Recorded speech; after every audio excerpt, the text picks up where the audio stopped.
ketika ketika menjadi seorang ibu, saat melahirkan anak pertama, anak kedua, dan anak ketiga, Cibun tidak tahu itu makna yang terkandung dalam Al-Quran tentang kelahiran Nabi Musa. Betapa sulitnya dan betapa ibunda Nabi Musa yang sampai harus membuang anak yang baru dilahirkannya ke Sungai Nil. Sebenarnya bukan membuang, tapi menyelamatkan, karena itu adalah ilham dari Allah. Baru sekaranglah Cibun setelah membaca-baca lagi Al-Quran dan tentang kisah perjuangan seorang ibu, barulah Cibun bisa sedikit memahami. Dari pemahaman yang sedikit itu, Cibun berbagi dalam video ini. Kemudian berlanjut tentang bagaimana perjuangan seorang perempuan. Seorang perempuan yang bisa menjadi pemimpin para perempuan. Cibun perempuan jadi tertarik. Kisah Hadijah, kita atau Cibun memahaminya sebagai berikut. Hadijah adalah seorang pedagang sukses yang memiliki otak cerdas dan berperilaku terpuji. Dan Hadijah merupakan tempat curhat yang pertama bagi Nabi Muhammad. Hadijah semasa hidupnya terus mendampingi Rasulullah, dan Rasulullah tidak pernah menikah dengan perempuan lain pada masa hidup Hadijah. Allah menghormati Hadijah. Siti Hadijah binti Khuwailid adalah istri pertama dan satu-satunya sampai Hadijah wafat, dan merupakan manusia pertama yang memeluk Islam.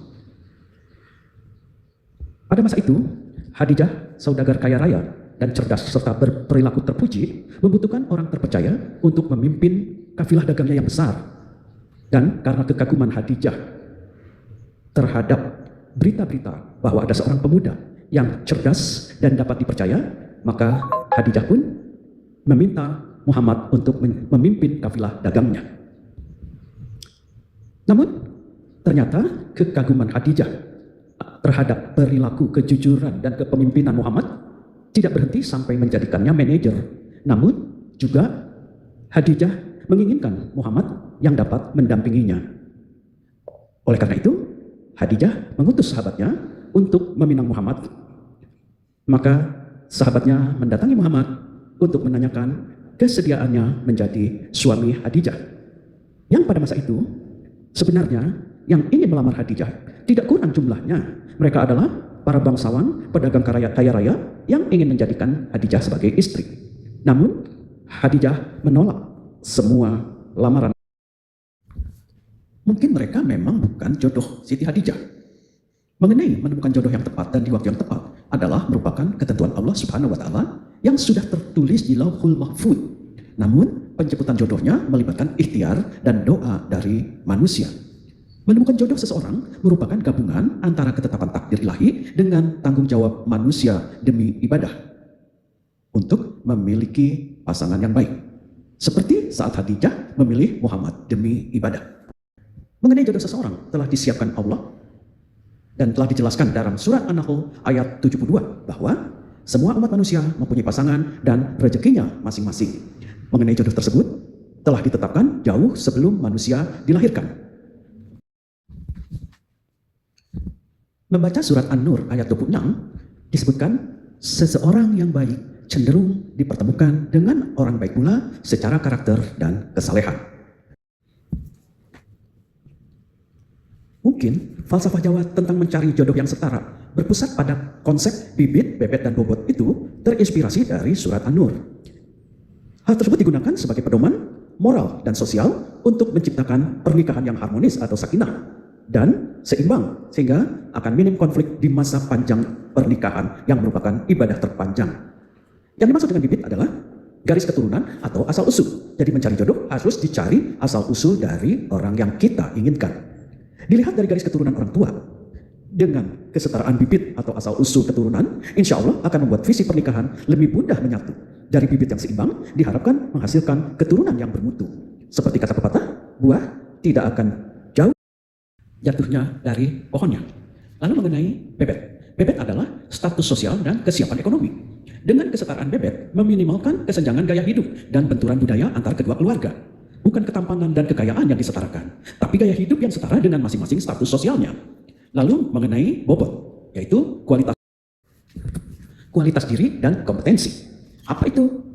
Kesamaan bobot intelektual dalam kematangan emosi, kecakapan spiritual, dan kestabilan untuk membangun kokohnya rumah tangga. Sehingga dengan kesetaraan bobot dapat saling menghargai antara istri dan suami. Dan kesetaraan bobot adalah tentang kualitas diri dan kompetensi. Kesamaan bobot intelektual, kematangan emosi, kecakapan spiritual, dan kestabilan untuk kestabilan mental adalah pilar utama kokohnya rumah tangga. Sehingga dengan kesetaraan bobot tersebut, kedua belah pihak dapat saling menghormati. Sekarang kita kembali kepada Siti Khadijah yang berasal dari keturunan bangsawan Quraisy. Beliau memilih Nabi Muhammad yang juga keturunan bangsawan Quraisy. Jadi sudah sama-sama asal-usulnya dari keturunan bangsawan. Bukan soal miskin Siti Khadijah memilih Muhammad, tapi karena beliau memilih kesetaraan dalam hal bibit atau garis keturunan, sehingga diharapkan visi pernikahan dijalankan bersama dengan konsep kesetaraan visi. Dan Nabi Muhammad pun mempunyai kesamaan bebet, yakni punya gaya hidup sederhana, sehingga akan meminimalkan kesenjangan gaya hidup. Bukan soal kaya atau miskin, tapi kesetaraan gaya hidup sederhana. Meskipun Siti Khadijah kaya raya, tapi gaya hidupnya sederhana, tidak suka pamer atau flexing. Kemudian kesamaan atau kesetaraan bobot. Keduanya memiliki kualitas diri dan kompetensi intelektual atau kemampuan berpikir, kematangan emosi, serta kecakapan spiritual, juga kestabilan mental. Hal itulah yang dibutuhkan oleh Muhammad kelak dalam menyongsong saat kenabiannya. Bukan karena usia lebih muda atau lebih tua. Dalam surat tersebut, Allah memberikan petunjuk mengenai perjodohan Nabi yang tidak mewajibkan laki-laki harus lebih tua dari wanita. Juga Allah memberi petunjuk dari kisah Khadijah ini bahwa bila seorang wanita telah menemukan orang yang setara dalam bibit bebet bobot, maka pihak wanita boleh melanjutkan untuk menanyakan kesetiaan calon suami yang diincarnya agar sejak awal sudah dapat diketahui oleh kedua belah pihak yang berkepentingan dalam pernikahan. Bila yang berkepentingan kedua belah pihak telah sepakat, maka barulah dilanjutkan sesuai adat oleh keluarga masing-masing. Meskipun nama Khadijah tidak tertulis secara surat dalam bentuk nama surat, tidak seperti Maryam binti Imran yang menjadi satu-satunya nama wanita yang menyebutkan namanya sebagai nama surat dalam Al-Quran. Namun, keberadaan, pengorbanan, dan peristiwa penting yang dilalui Khadijah direkam Allah melalui latar belakang atau asbabun nuzul beberapa surat dan ayat dalam Al-Quran. Contohnya dalam surat Al-Muzammil ayat 1-2 tentang peristiwa Nabi Muhammad pertama kali menerima wahyu di Gua Hira. Saat menerima pertama kali itu, Nabi Muhammad gemetar dan ketakutan. Dalam ketakutan itu beliau lalu turun dari Gua Hira dan berlari mendapatkan Khadijah. Berdasarkan petunjuk dari surat Al-Muzammil tersebut diperlihatkan betapa kesamaan kualitas diri dan kompetensi berpikir dan kesamaan bobot diperlukan oleh seorang istri yang dicontohkan oleh Nabi Muhammad, dan betapa Nabi Muhammad menghormati pendapat istri sehingga istri tidak takut untuk menenangkan seorang suami yang sedang gemetar ketakutan.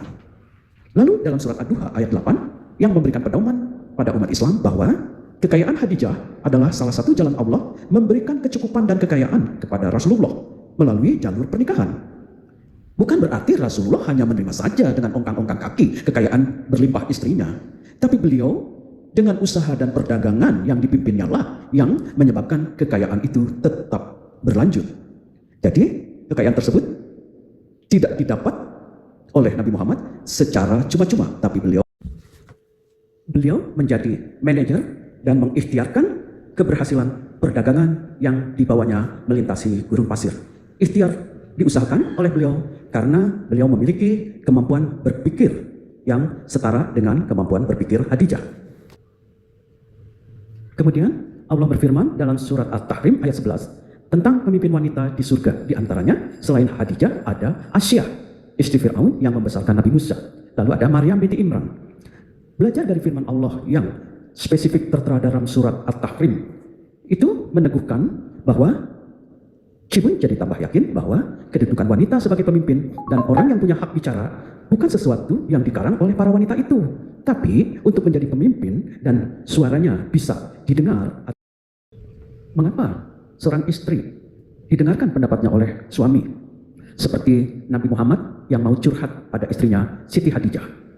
Karena Allah berfirman dalam surat An-Nur, seseorang yang baik cenderung dipertemukan dengan orang baik pula secara karakter dan kesalehan. Itu surat An-Nur ayat 26. Maka mengenai jodoh seseorang yang telah disiapkan Allah menjelaskan dalam surah An-Nahl ayat 72 bahwa semua umat manusia mempunyai pasangan dan rezekinya masing-masing.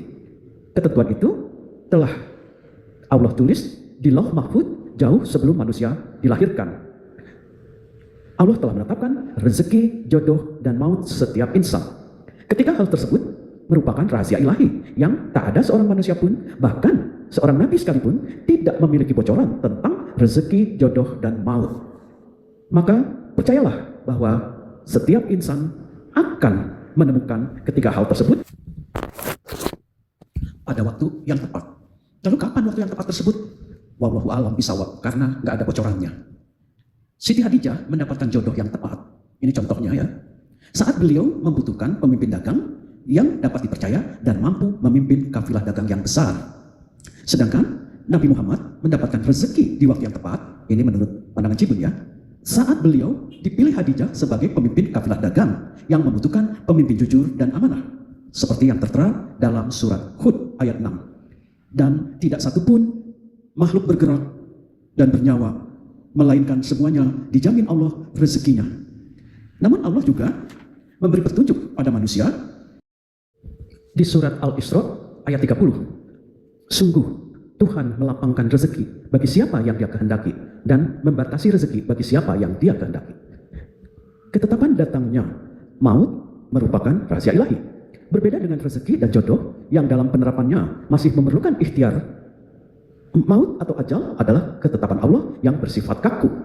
Waktu dan tempat kematian tidak akan pernah bergeser sedikitpun dari yang telah dijadwalkan, seperti tercantum dalam surat Al-A'raf ayat 34. Dan setiap umat mempunyai ajal batas waktu. Apabila ajalnya tiba, mereka tidak dapat meminta penundaan sedikitpun dan tidak dapat pula meminta percepatan. Oleh karena itu, sebagai orang beriman, maka untuk mendapatkan rezeki harus dijemput dengan bekerja secara halal. Untuk mendapatkan jodoh harus dicari melalui proses yang baik sesuai syariat Islam yang dicontohkan oleh kisah Hadijah. Dan untuk mampu menerima maut harus dipersiapkan dengan memperbanyak amal dan ibadah selama hidup di dunia ini. Semoga video-video Cibun ini dapat menjadi amal dan ibadah Cibun sebagai bekal ketika pahala dan dosa ditimbang, juga menjadi pahala serta amal dan ibadah bagi yang mendengarkan